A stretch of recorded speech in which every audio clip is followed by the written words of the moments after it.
Hello, welcome to Monetizing Innovation. I'm John Holcomb, the best-selling author of Creating Value Faster. Innovation isn't just the big idea on the whiteboard. It's the hard decisions, the missed signals, and the leaders who keep moving forward anyway. Innovation comes in all shapes and sizes, but truly only matters if it's creating value. Whether it be financially, relational, interpersonal, it must create value. If you're building something bold or looking for clarity to lead with confidence, you're in the right place. Today, we are welcoming a great guest, Yogi Saurav Nath, an entrepreneur, personal branding strategist, keynote speaker, and the founder and CEO of Funk Media. Saurav works with founders, CEOs, coaches, and business leaders to help them build influential personal brands that generate trust, authority, and business growth. His work sits at the intersection of storytelling, content strategy, AI, and digital marketing, helping experts turn their knowledge into a powerful online presence. He is also the creator and host of the internationally streamed Thought Resonant show, where he has interviewed more than 100 global thought leaders, executive coaches, best-selling authors, entrepreneurs, and leadership experts from over 40 countries. Through these conversations, he has gained unique insights into leadership, business, innovation, and human potential. Insights that he now brings to founders looking to amplify their impact. Over the years, Sarav has helped brands and business leaders craft compelling narratives, launch thought leadership content, and build audience that don't just consume content, they trust the person behind it. His philosophy is simple. In today's AI driven world, attention is rented, but trust is earned through authentic personal branding. Whether he's advising founders, speaking on stage, or interviewing some of the world's most accomplished leaders, Sarav's mission is clear: to help entrepreneurs become the first name people think of in their industry, not because they shout the loudest, but because they consistently create value. Sarav, thank you so much for joining us today, and really looking forward to our discussion. Thank you so much, John, for having me today. And I hope you really enjoy this. Yeah, that's great. No, it's so interesting, Saurav. I know we've had an opportunity to work. Gosh, over this past year, it got introduced, and we're working together.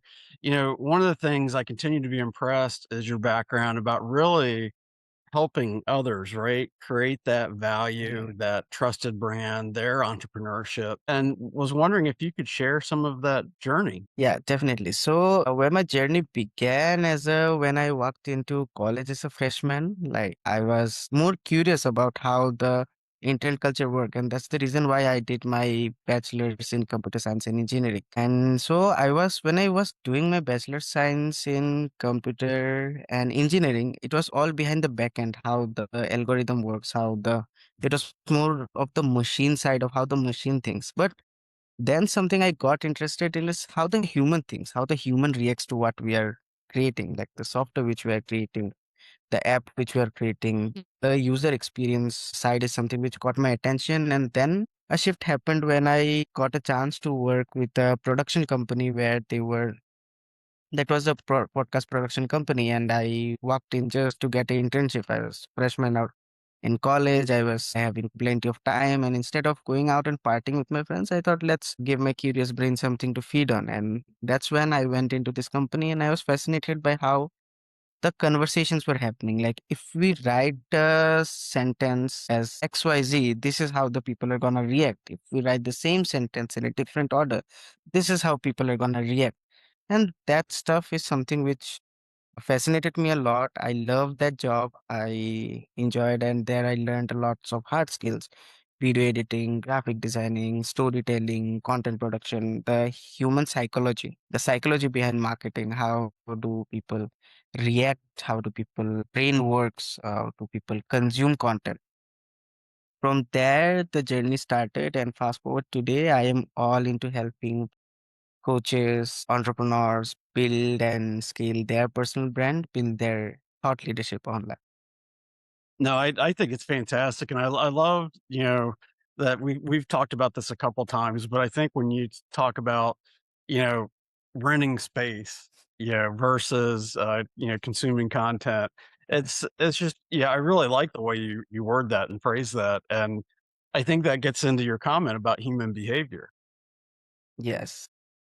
And Yeah. especially in So today's world, right? yeah, exactly. Yeah. So everything boils down to like understanding human behavior. Like most of the fellow agency owners and people in the same space, they are all bragging and concerned about how AI is going to change things, how the algorithm is changing, how the platform is changing. But what we have to understand is the people behind these platforms are ultimately humans. That's the human which is consuming the content. The algorithm has a part to play. Algorithm is something which is going to distribute the content which we are putting out to those humans. But ultimately, it's human who is consuming the content. So once we understand how the human psychology works, how the human behavior works, what human are used to, the taste on which, and you can't like generalize human behavior based on your personal preferences.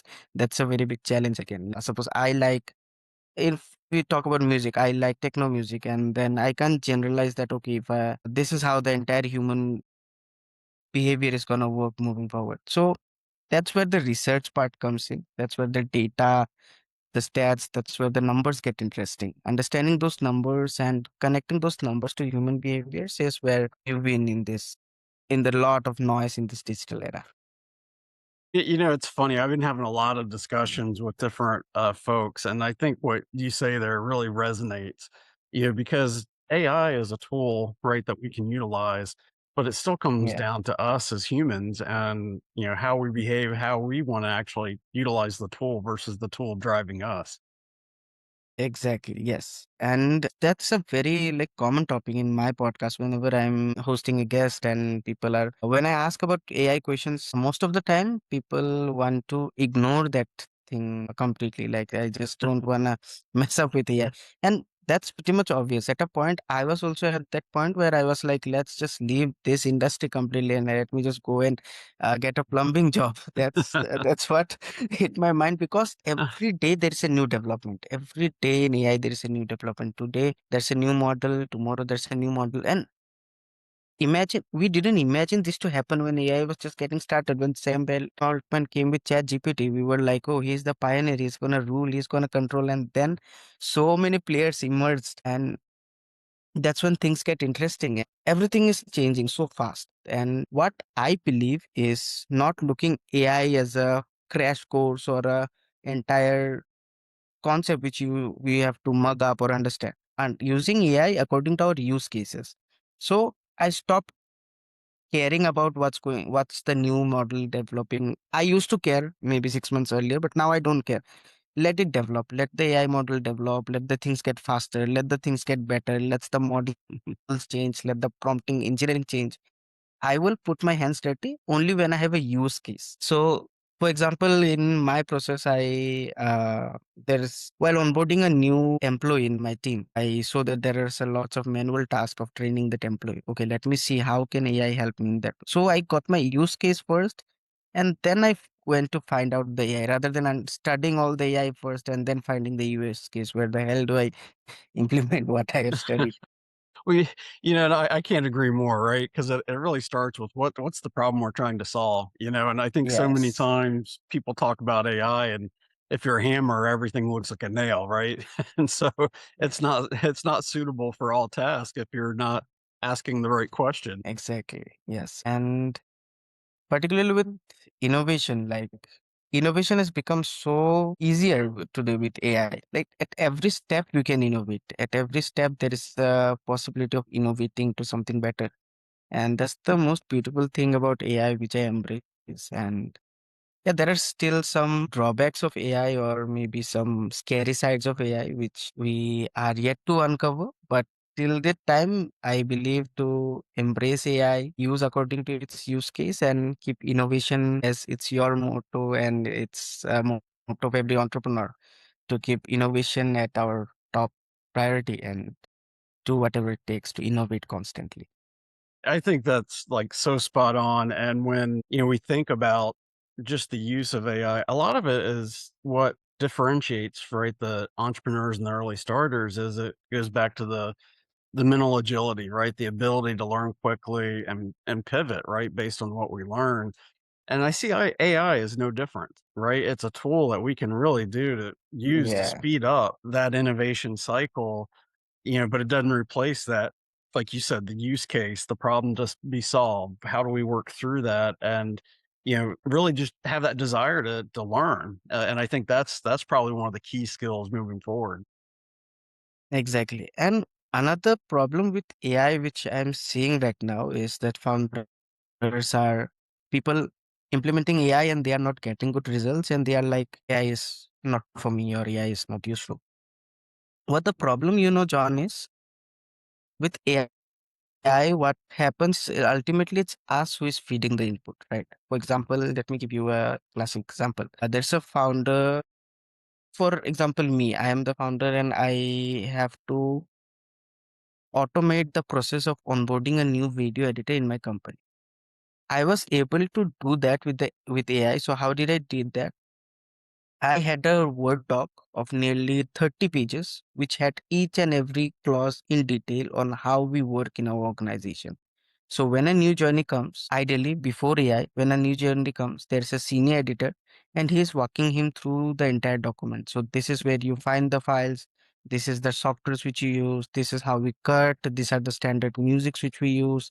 These are the standard operating systems. This is how we cut everything, each and every creative direction of how the videos of a particular podcast is to be edited was there on on the document. Now, one of my teammates suggested that let's automate this with AI. So we went to Lovable, we did some vibe coding, and we put the document into Lovable, and it came up with an app. And now this app has converted my 30-page document into 7 modules. Now, when a new join is there, we just hand him over a link to that app. He logs in and he has a course in front of him. 7 modules, and one module unlocks only one after the first has been completed. So they log in, they complete the module. There are some quiz, there are some questions. They answer the questions, they answer everything, and then the second module completes. And in the backend, the HR has access to the data that okay, the new journey has already completed 7 modules. Now he is ready to be assigned to a real project. So that's how we innovated the process of onboarding a new employee. We replaced the human and we implemented a complete AI solution. Now, with founders not getting result is they don't have the process written or clear in the first place. So it's garbage in, garbage out. If I wouldn't have had those if I wouldn't have documented my process in a 30-pager doc, I would have given some garbage to AI and AI would have given some garbage to me. We would have been in a fight and I would end up hitting AI. I think that's such a great example, right? Though, because it's really the two parts. One, how are you going to train the AI? So what data set, which were your, really the process that you'd already established, right? And then what was the output you wanted it to create? And so you had a very clear problem Yes, to solve.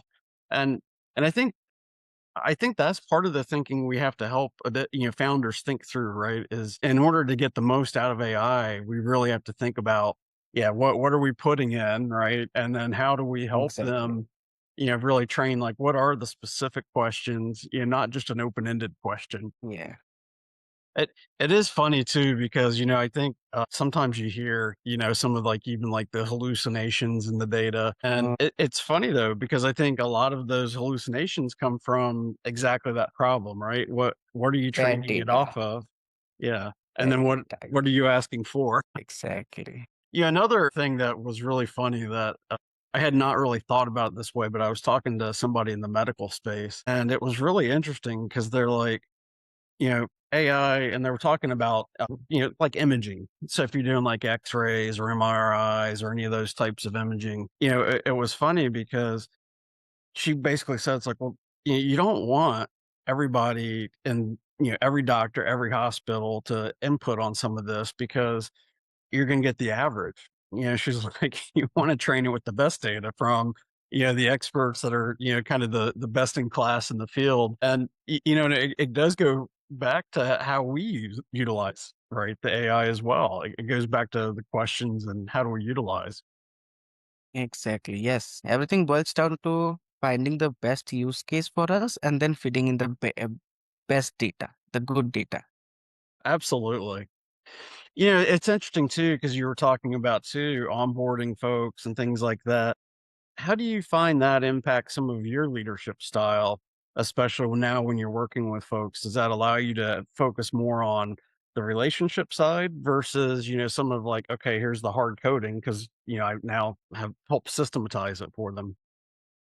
Yeah. So with what happens with leadership again with AI, I don't believe in replacing AI where there are either stakes involved, there is a financial risk involved, like this is a decision which may cost me financially.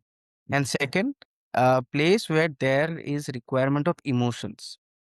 There is a human touch required. Mm. Obviously, the process which I shared with you, I share I onboard the new employee or the new folk with this process just to train him on the hardcore skills, like how the process will work. And then when his training is completed, then the HR meets him. Like for the first 7 days, he is left alone with his module and the thing just to see that his dedication and how self-adaptive he is to our processes, how well he is to self-learning, because that's a very important thing which I believe in my organization is very important, that people are self-learning capability, because in our industry everything, every day things are changing, every day the algorithm change, the process change, the tactics change, everything changes. So the self-learning is very important. I can't go and teach everyone everything every other day. I want everyone to learn and come up to me with new ideas to teach me. That's the culture I built, that every day, every other, at the end of the week, we hold a meeting where I want my folks to teach me on what's new, what's happening. Because I feel like when I'm in the leadership position, I'm more worried about the sales and the customer relation. And while I'm into this process, I miss out most of the updates, what's happening. So I want my folks to teach me rather than me going and teaching them. This is how things are going to work. No, you come and teach me and we together learn. Now, after the module is completed, then is where the culture building part starts, where I come meet the new folks every quarter. We hire, I meet the new folks, and that is also something I could have replaced with AI. Like, this is our company policy, and go through this, go through. I could have done emotional assessment with some forms or something, but that's what I don't believe in automating with AI. That's where the human touch is required. So my mantra is not using AI where there is a human touch required and where there's some stakes involved, like a financial risk is involved. I think that's such a great point too, right? Because it brings up the aspects of, AI, there's compliance, right? And that really is more of a leadership function. You're trying to, make sure Yes, that you have, you can get information from AI for sure, but the actual compliance and some of that work, right, is a leadership decision. Like you said, that ability to engage and actually empower the employees or associates you're working with, you want to empower them and actually give that decision making authority right to them. And you can't do that with AI, right? You have to provide that definitely. framework. Yeah. Yeah. And I No, tell you, John, that AI has intelligence. It stands for artificial intelligence, definitely has the intelligence of the entire universe, but still it doesn't has the wisdom. And I am not sure, maybe in future it will attend it, but still now take it assured that AI doesn't has the wisdom. The wisdom is still to us humans, and that's what differentiates us as leaders. yeah, I truly agree with you on that. Right, the wisdom and insight is Mm. so critical, and that's where it can be a powerful tool. The folks that get tripped up on it, though, right? It's just like I was talking to somebody that sometimes they try to implement it as like a CRM or an ERP system, right? And it's like, no, it's much more than just like this enterprise update. It's you've got to be mindful. How are you using it? What are some of the ethical boundaries too? If what data does it have access to? And in some industries, right, that's pretty clear, like the healthcare, there's certain things, but in other industries, right, they may not have the same established guardrails. Yeah, No, it's fantastic. It's funny. I didn't mean it for us to completely go down the AI path, but I think it's very prominent in both of our worlds, right? exactly. Yeah.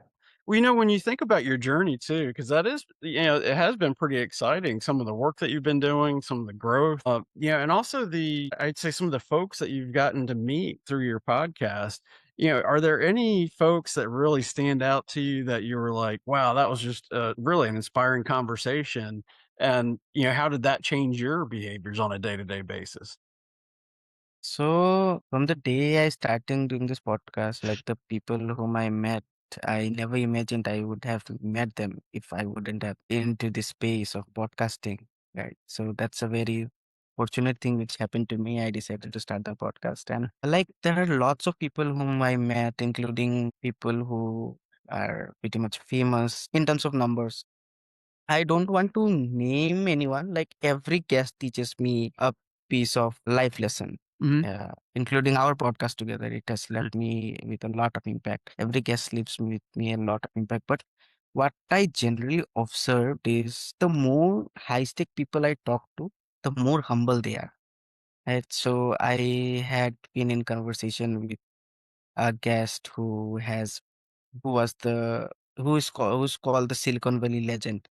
He built the first app store and then sell it to Steve Jobs. And while my team was mailing him to get him on our podcast, I didn't expect a reply, but that person was so genuine, so humble. So the more people move up, the more humble they are, the more true nature, the human value of that person. So what I understand, I imply it otherwise. Like people don't become humble when they move up because they were humble, because they were humanly grounded. That's the reason why they move up and they reach the positions where they are. So that's the biggest life lesson from all the episodes combined together.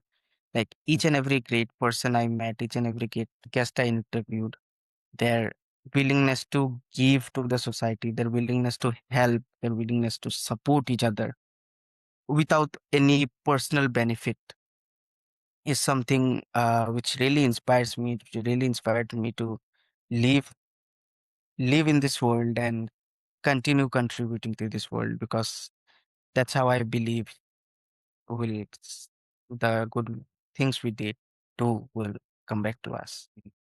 Yeah, I think that's so powerful, and I definitely agree with that insight. It's interesting because I also think about some of those leaders that are really good leaders. You know, we're kind of in an interesting time, right? If almost all of us throughout our career had somebody, a leader or a mentor, right, that helped us grow. And it's Yeah, so important to remember, how we need to help those that are following us also grow.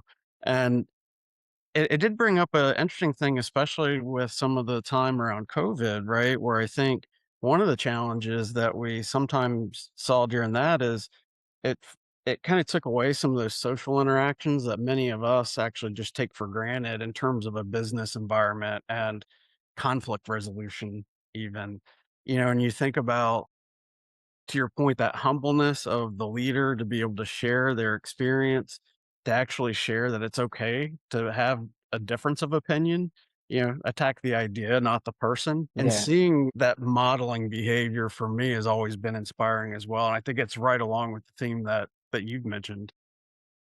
definitely, yes. And it's kind of I think interesting time, right? I think that's where we're talking about AI, but I think some of the generational components sometimes come out because of folks that grew up, right, on screens and devices, look at technology very different, right, Exactly. than, I think about my parents, and it's, they, I think, get really frustrated by technology quickly, right, where you have the digital natives where this is all they've known. Exactly. Yes. Yeah. The kids born today, I'll have to call them computer born kids. As soon as they are born, they get these big iPads in their hand. And from there, like life, their way of living life and looking at life will differ very much from ours because we used to go get drenched in the rain, drenched with mud, playing football, playing cricket. I don't know what's the situation in America, but in India, this while like my childhood, I don't remember having iPad in my hand or a computer to which I was sticking to. I was sticking with my cricket ball and the badminton ball in the badminton court. I was get playing from morning till the sunset, and life was so interesting. And those human connections which we build, the human connections which we build in the playground, every step, every act which we did there as something to add to our leadership strategy. the way we lead our team of 11 people in the cricket game, the way we led the field, the way we collected money and got the new ball, how those small moments, something which I feel has contributed to my leadership and my journey as an entrepreneur today. But this is something which new generation kids, I believe, are falling behind to get access to because they spend their entire day in the tabs. And that's a topic which I'm not expert of. That is a parenting again. But what I believe is those moments are really important. Those human connections from an early age is something which builds the person which we are today. I completely agree. And I think that's part of the challenge of leadership moving forward, right? Is recognizing that some of the emerging talent may not have that same depth of personal development skills, the social interaction Yes. skills. And Yes. the more we can help that and model that, I think is critical. Cause I totally agree with you. I grew up much the same way, right? Where, you leave in the morning and come back at dark, and you spent too much time Wow. around the house, your mom would get upset with you. But, Yeah, I think you're spot on, and I think that's, one of the leadership challenges moving forward, right, is making sure that, exactly. yeah, we can, because that, there's always a natural conflict resolution, right? I mean, whether it's on a sports Mm, team, whether, it's a game, conflict is natural. It comes up, and exactly. that's how we help each other work through it. So I just reflect on some of the humbleness that you mentioned with, some of the leaders. I've been amazed as well. Some of the people that you meet, they're the most down to earth people. It's like, hey, Exactly. Yeah. they're like us. Go ahead. I'm sorry. Yeah, the online personality which we see and we make up in our mind. Okay, this person has X number of accommodates, X number of Y number of followers. He's the president of this group, and this person might be very hard to even get a word with. But when we sit together, oh my God, they are also discussing these moments when they were drenched in rain and playing cricket. So deep down, that human connection is something which is tremendous. I really enjoy that sitting with great leaders and people at their I great totally leadership agree level. with you. Yeah.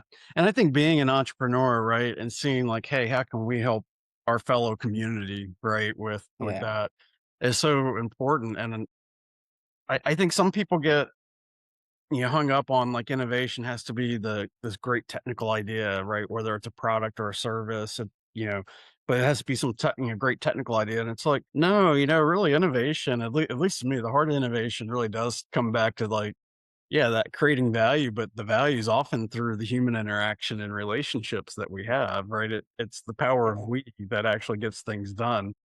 True. Yeah. Well, from your background and everything else that you thought of, especially as we're working through the conversation, are there any key insights that you'd like to leave with the audience, especially in terms of your journey and how to be successful? In terms of building your online presence, building your thought leadership, the first key advice is to be authentic. The second key advice is to keep sharing your life updates consistently. You may think your life is boring, but your life is much more interesting and wonderful, is a story to share about with the entire world. So don't stretch too much on the numbers, don't stretch too much on the validation, don't wait for validation. Like if I get validated, then only I'll take a step. Your life is amazing. If particularly if you are an entrepreneur, each and every day you are going through a thrill, you are innovating something, you are leading differently. In each and every story has to come out. And if you are a great leader, great entrepreneur, you're not putting your story out, you're not sharing your insights out with the audience, out to the world, you're doing a crime. That's what I feel. I love that, and I really like that. That's an element that is easy to forget, the storytelling aspect, because that's part Yes. of the sharing of the knowledge, but also the receiving of the knowledge. Receiving knowledge. Yes, exactly. And storytelling is such an interesting topic and such an important topic for each and every person, like I'll just give you an example of a networking session I attended, and there was a guy who was so grounded, and he was such a master in his field. He was teaching some IoT lessons. He was there in the room, and he has mastered IoT. He has built some great robot. He has worked in the robotics, and he has done some greatest innovations. But when he was on the dice, he was delivering the session. Hardly anyone was listening to him, even after we just had our high tea break. We came to the room, but still people were not trying to focus, but still they were not able to focus on what this man is saying because that person lacked storytelling. That person lacked the skill of storytelling, that how to connect with the audience and how to tell the story. While the second session was by a marketing guy, and marketing guys are storytellers by nature. And he was just sharing his journey and he was just having fun, and the room was full of energy. That's what storytelling can do to a room. And storytelling is an art form in its own, which I believe. And again, everything boils down to human psychology. How do humans behave? Human behavior is something which we have to understand and craft our stories. And there are some frameworks which I don't want to get into now. It would be a long session altogether. There are some frameworks of story, building curiosity and having these but statements in between, having this building the thriller. Like every movie, before the movie starts, we see if it's a crime movie, first we see the crime scene getting building up, and then the whole movie is about the crime scene, right? So there are some basic storytelling techniques which every Hollywood, Bollywood, and all the big storytelling masters use. But apart from that frameworks, those frameworks exist. They are the technical part. There is another part which is the emotional or the delivery part. On you have crafted a great story, but if you are unable to deliver it to your audience, it's not going anywhere. Human interaction is something which is very important. No, I think that's fantastic. We might have to dedicate a whole nother episode where we can go through some of that framework with you. Oh, well, activist Saurav, this has been such a great discussion. I really appreciate you sharing all your insights. And maybe just on that last note, is there anything that we chatted about that we didn't ask, and maybe you'd like to make sure that you share with the audience? In this world of noise, world of AI, world of mass production, like if I have systems where if I just activate the system, I can produce 150 videos and push it out online today. That's the speed and mass production level which content and video production, storytelling, content production as a whole has achieved. In this world, if you want to differentiate yourself, build a thought leadership that is respected, is paid attention to, be authentic, be raw, be real. These are the three things which you have to keep in mind. And whatever you are doing, whatever you're posting, do it consistently without waiting for validation. Keeping these things in mind for every leader, every innovator, every founder, entrepreneur watching this podcast. Your story is awesome. Keep it raw, keep it real, do it consistently, and people will actually start coming up and noticing you, complimenting your journey, and start being a part of your journey. No, those are actually some great words of wisdom. I really appreciate that. And it's been such a pleasure to have you on the show today. Thank you so much, John, for having me today and continuing this relationship. And I look forward to having more such awesome conversations with you. Sounds great. It's I'm really definitely fun. wishing you ongoing success and continuing our friendship. I appreciate it.